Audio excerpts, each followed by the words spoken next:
और पता है ट्रेडिंग में सबसे ज़्यादा दुख कब होता है? जब काफ़ी दिन से तुम किसी स्टॉक को लगा के रखो और उसको सेटअप रेडी हो, तुम्हारा एनालिसिस ठीक हो, और शुरुआत के टाइम पे वो प्रॉफिट भी दे, लेकिन कुछ हो और अगले दिन वो गैप डाउन खुले और तुम्हारा एसएल हिट करके स्टॉक मिड डे से वापस घूम जाए और वापस वो ऊपर आ जाए, प्रॉफिट में ना हो बट ऊपर आ जाए। तो आज ये हुआ मेरे 3 से 4 स्टॉक के साथ में। और आज ही के दिन निफ्टी में गैप डाउन मंडे को खुला आज, एंड गैप डाउन हुआ और मेरे 5 मेरी पोजीशंस थी, उनमें से 3 स्टॉक्स नीचे आते गए आते गए आते गए।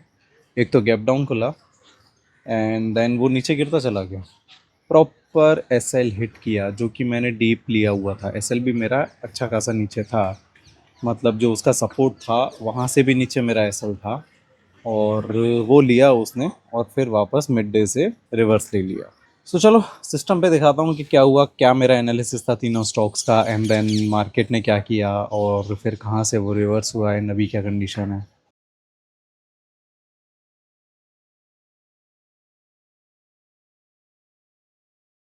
हाँ जी, चलिए तो शुरू करते हैं। और मैं आ गया अपने डेस्कटॉप पे। मैं अब यहाँ पे आपको बताता हूँ कि क्या हुआ और कब मैंने ट्रेड लिया था, कितने दिन पहले पहले लिया था, कौन कौन से स्टॉक थे। तो देख रहे हो मेरे 3 स्टॉक्स थे एक्चुअली। एक था एसएमएस फार्मा, जो फार्मा सेक्टर का था। अभी बुलिश सेक्टर चल रहा है, मैं उसका भी आपको चार्ट दिखाऊंगा, सेक्टर चार्ट भी देखेंगे। देन अपना मेटल चार्ट में था टाटा स्टील, काफ़ी स्ट्रॉन्ग सेक्टर था, काफ़ी स्ट्रॉन्ग स्टॉक था पर्टिकुलरली। एंड एक था वीटीएल। तो वीटीएल है हमारा टेक्सटाइल इंडस्ट्री से, जो कि एक डिसेंट स्टॉक मुझे दिख रहा था। एंड हाँ, मैंने इसका सेक्टर नहीं देखा था, मतलब जो मैंने गलत किया, उसको सेक्टर भी मुझे देखना चाहिए था। तो शुरू करते हैं टाटा स्टील से। एंड हम लोग आते हैं सबसे पहले सेक्टर पे। ये सेक्टर का डेली चार्ट है। आप देखोगे तो सेक्टर ओवरऑल मंथली चार्ट पे काफ़ी बुलिश सेक्टर है। एंड इसका जो आप देखोगे देखोगे तो it is a one side trending sector, जो कि बहुत अच्छा परफॉर्म कर रहा है पिछले कई महीनों से। उसी में से मैंने सेलेक्ट किया था इसका।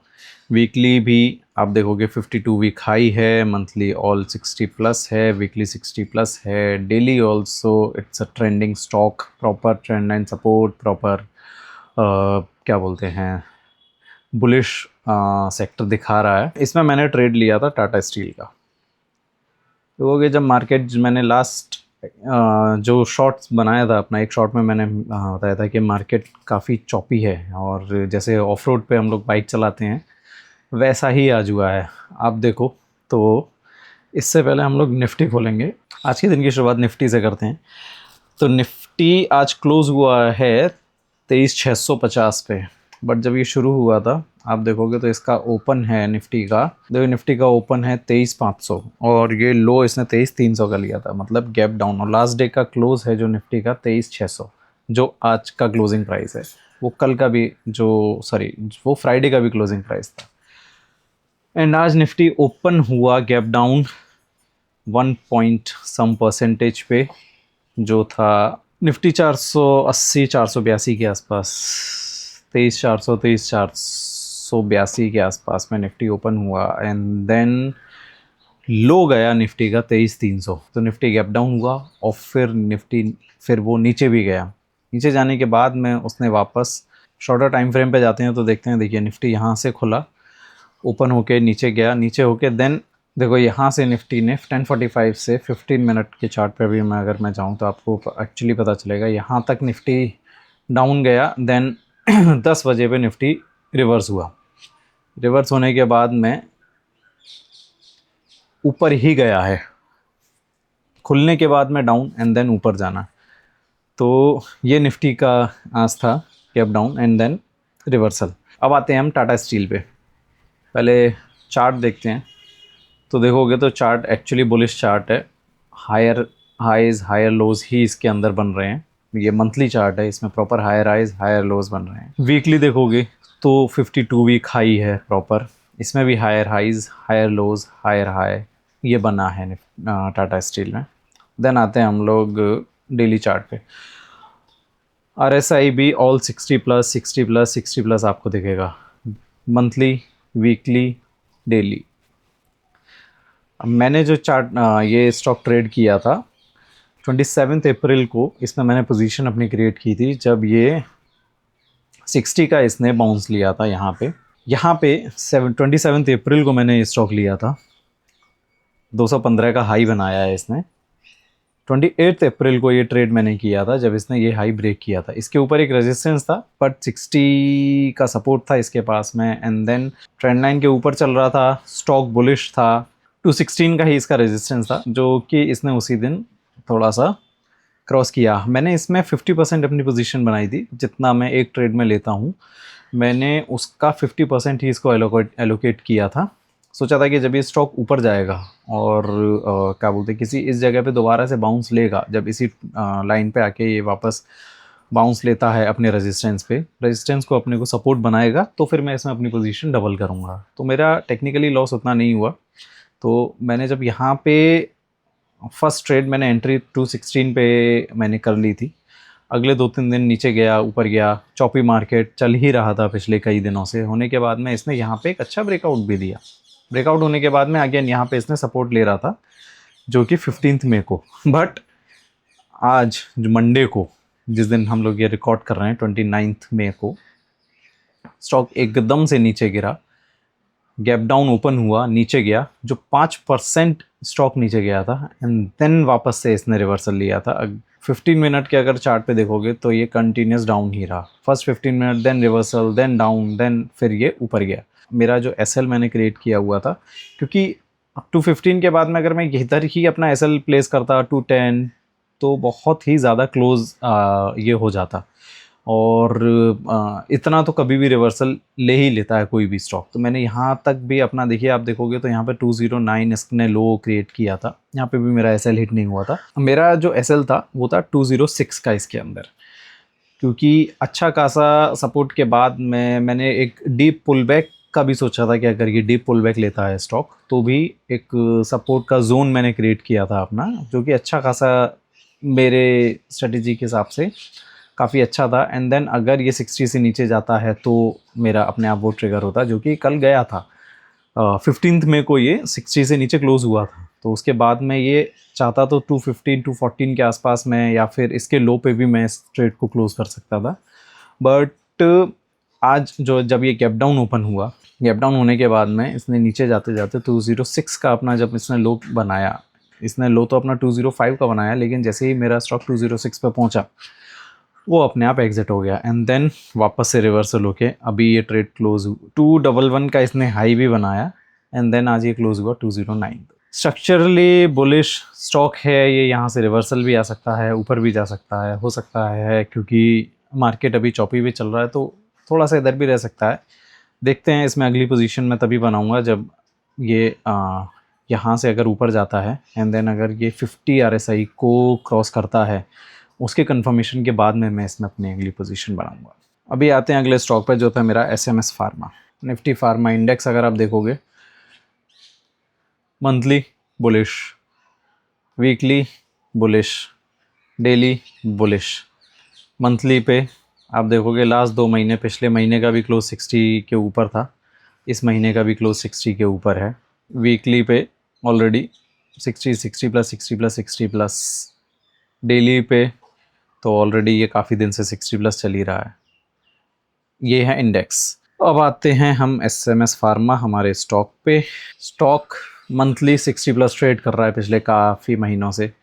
ये भी मैंने देखा था कि इसने एक छोटा सा कप भी बनाया हुआ है जिसको ब्रेक भी कर रहा था, यहाँ पे कंसोलिडेट हुआ है। Weekly 60 plus, overall 52 week high भी आपको दिख रहा है इसके अंदर। देखोगे तो सितंबर 24 इसने लास्ट टॉप बनाया था अपना, उसके बाद में 52 वीक हाई है प्रॉपर ये स्टॉक। देन आते हैं हम लोग डेली पे। डेली पे भी स्ट्रक्चरली बुलिश ही है, कुछ दिन से चॉपी पे है, कुछ दिन से ये साइडवेज है। ये स्टॉक मैंने ट्रेड किया था 215 415 पे। 415 इसका हाई था, लास्ट रेजिस्टेंस ये था ऑलरेडी। ये अगर आप इसका हाई पकड़ोगे तो 396 का हाई है। उसी पे आके इसने आया, वहाँ पे सपोर्ट लिया, सपोर्ट लेके ये वापस ऊपर गया, ऊपर आके 415 पे क्लोज हुआ। उस जगह पे 15 RSI भी मेरा इस डे पे 50 RSI को भी इसने क्रॉस किया। मंथली एंड वीकली तो 60 प्लस था ही। इसका हाई का मैंने अपना ट्रिगर लगाया हुआ था सेकेंड डे टू 417, यहाँ पे इसका हाई है। इस दिन इसने 4 मई को ये ट्रेड मेरा एग्जीक्यूट हो गया था। एग्जीक्यूट होने के बाद में कुछ दिन ये ऊपर गया, नीचे आया, नीचे आने के बाद में अगेन मेरा जो इसका एसएल था वो 390 का था। मेरी जो ट्रेडिंग कैंडल थी जिस पे मैंने ट्रेड एग्जीक्यूट किया था, 415 का हाई, 391 का इसका लो, मैंने उसके नीचे 388 का मैंने अपना इसमें एसएल लगाया था, जो आज एग्जीक्यूट हो गया क्योंकि ये लो गया था 387 एंड देन वापस से इसने रिवर्सल लिया और अभी 398 पे ट्रेड कर रहा है। आज का क्लोज इसका 398 का है।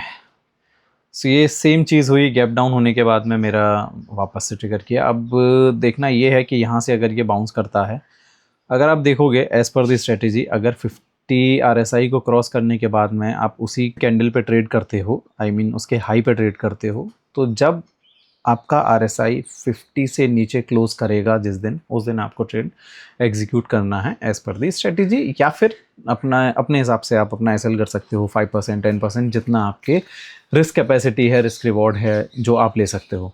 मैंने अपना सोच के रखा था 5-6% इसके अंदर मैं रिस्क ले लूँगा, वही हुआ और नीचे आके इसने बाउंस किया। एग्जीक्यूशन इस ट्रेड का हो जाना चाहिए था। मेरा लो जब इसका क्रिएट हुआ था 399 का, यहाँ पे ये RSI 50 से नीचे जा चुका था। अगर आप देखोगे इस वाले पर्टिकुलर कैंडल पे देखोगे तो ये RSI क्लोज इसका हुआ था 50 से नीचे एंड देन नेक्स्ट डे भी डाउन, उसके अगले दिन भी डाउन, ये टेक्निकली नीचे ही जा रहा था RSI एंड मेरा स्टॉक यहाँ पे एग्जीक्यूट हो जाना चाहिए था, बट मेरा एसएल था 388 का, तो मैंने उसको वहाँ तक वेट किया। स्टॉक इसी जगह पे बाउंस भी ले रहा है एग्जैक्टली इसी पॉइंट से 87 पे, यहाँ पे इसमें 2 बार आके बाउंस किया है एंड ऊपर से ट्रेंड लाइन जो इसकी बन रही है, ये इसकी ट्रेंड लाइन बन रही है अप्रॉक्सीमेटली। तो कोई भरोसा नहीं है, यहाँ पे आने के बाद में ये स्टॉक वापस से काफ़ी नीचे जा सकता है।